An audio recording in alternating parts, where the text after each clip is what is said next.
As soon as the jumping started, you could feel the floor. So like it was kind of like a mattress or a trampoline or like rocking on a boat. USC junior Nicole Dennis was one of many at this off-campus party near Clemson when what they thought was harmless dancing led to this.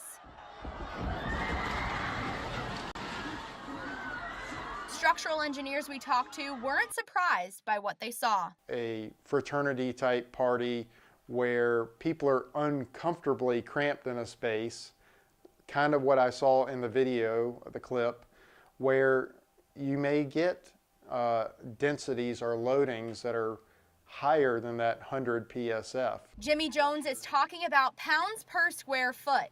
He says when an engineer like himself gets involved with designing a building, the first thing they'll ask is what the building will be used for and how many people will use it. If it's a place of assembly, like a restaurant or a ballroom, the structural engineer will design for 100 pounds per square foot. That's about 2 feet apart from one another comfortably. But once more people start coming in the room and there's dancing and jumping up and down, that's when things can go wrong. According to CNN, the maximum capacity of that second floor in Clemson was 135. Likely the floor was overloaded. Here at Lucky's in 5 Points, the max capacity is 85. Bar manager James Alvarez says it's a matter of trust. It's up to him to protect his customers' safety, even if it frustrates the 5 Points patrons.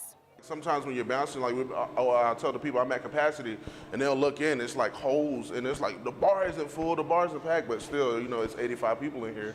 It's 85 people in here. I can't let anybody else in. In the end, it's all about the bouncer and that clicker. One person leaves, the next person comes in. While building owners have the ultimate responsibility to make sure loads aren't exceeded, City of Columbia Fire Marshal George Adams says partygoers should be aware of their surroundings. My advice to anybody who's going out, you know, if it feels overcrowded, if it looks overcrowded and you don't know the exit, where the exits are located, then, you know, it's probably not a good idea to be in that place. That's advice that Nicole Dennis plans to heed in the future.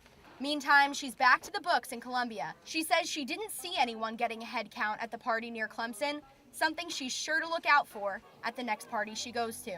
For Carolina Insider, I'm Elena Barilla.